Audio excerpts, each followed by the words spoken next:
What's up guys, Mr. Boss for the win here, and I'm back today bringing you a commentary over a game of Domination that I was playing on Quarry. And the kit that I was going to use today was a bling, UMP45 with a red dot and a silencer.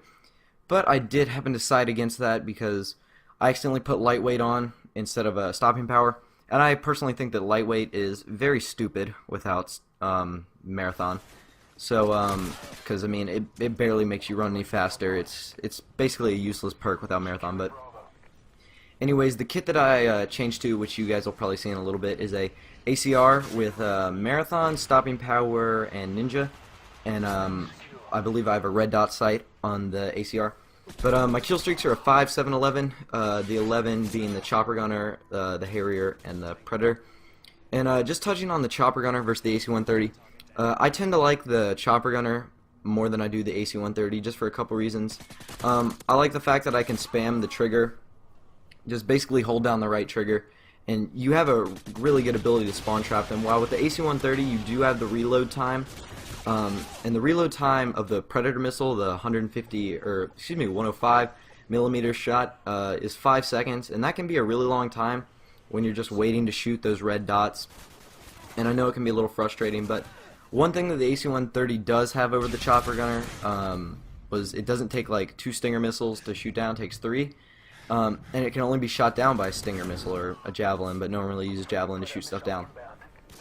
And so that's a pretty big advantage if you have a team that shoots stuff down, because it flies, and also you can call it in when there's a payload in the air and when there's 2 Harriers in the air, unlike the chopper gunner, where you have to wait till your payload dies or you have to wait till the 2 Harriers go away. But anyways, talking about the topic of camping versus rushing, this game I wasn't so-called camping because we were pushing up into their spawn, and if we pushed up any farther than where I was right now, we were going to break the spawn trap, and we didn't want to do that. We know we wanted to keep them spawn locked at C because that's the preferable spawn, because you keep them spawn trapped at C on Quarry. You keep them spawn trapped where those like dumpsters are in the back. That's like the best way I can explain it, but there's like 2 or 3 dumpsters.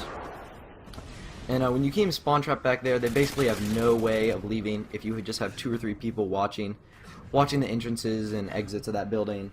So I was doing a little bit of just like I was patrolling this area, seeing if I could pick some guys off leaving the building, and I found it pretty successful. So yeah, get my 5 kill streak right here, and decided now's a better time than ever to call it in. But I don't know when this video will be going up on Mr. 669 Cents channel, but right now the E3 Expo is going on, and a couple really important games that were released there is the Black Ops game made by Treyarch, which is the new Call of Duty game, and another one being Halo Reach, which I think is going to be an outstanding game coming out this fall. I really can't wait for that. And when they showed the first level of Reach, I was actually really impressed because they brought back the elites, unlike from what was the game? It was Halo ODST. In Halo ODST, they did not bring back the elites, and I was really sad about that. And then Black Ops, I saw the first level of that. Black Ops it's a little scary to me right now. I'm really unsure of the future for Black Ops because I'm a little stressed about the 2 perk thing and not having dead silence. That's really going to throw me off, especially as a person who uses Turtle Beach X41s to kind of sound whore people. That's going to be difficult for me to adjust to because I'm used to not hearing my own footsteps as well as hearing other people's footsteps loud and clear. But another thing they released at E3 was the new Xbox, and personally I'm looking forward to that because I got the Xbox the day it came out, so it's about 4.5 years old, and it's got a 20 gigabyte hard drive, and I'm really running out of space. So I'm thinking of buying a memory card, but benefit to that is it has a 250 gigabyte hard drive, which I think is really, really cool, and that's about the only benefit feature, other than it's like quieter and it produces less heat. But I'm not too much of a fan of Kinect, just because I don't like the Wii, and I think it's just kind of stupid. If I want to play video games, I don't really want to move. I know that's kind of lazy, but that's the way I kind of feel.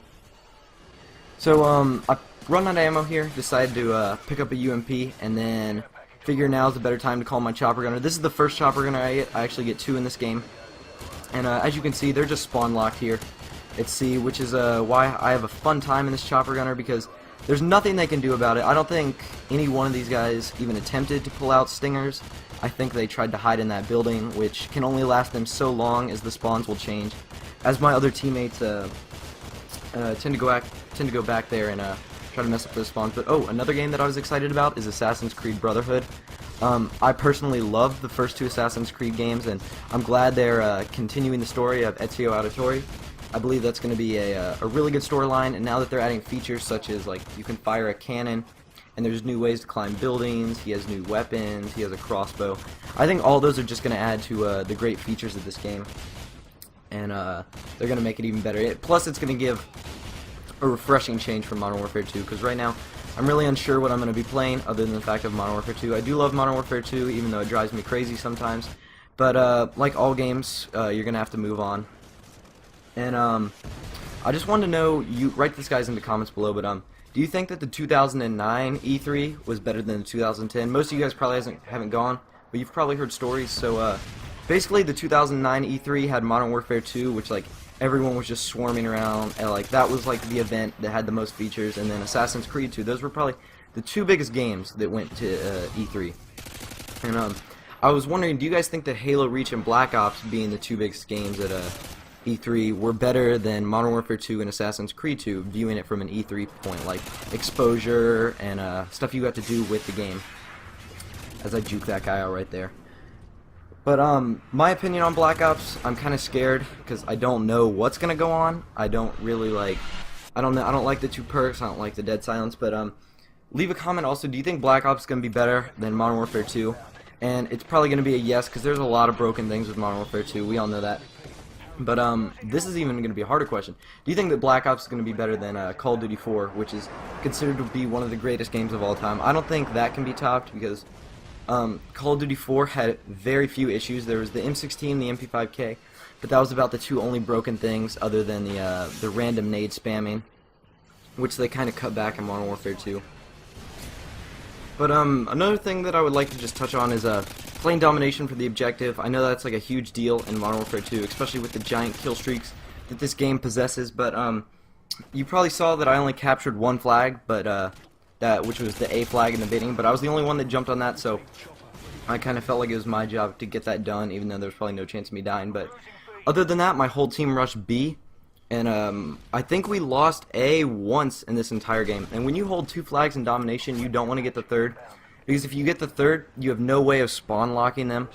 And it's just, you don't want to take that third flag, because then they start spawning everywhere, and you have no idea where they're going to spawn. And it's just really, it's probably not the best thing to do. So I capped that one flag in the beginning, and then I could also say that I was doing my job of keeping them spawn locked at C.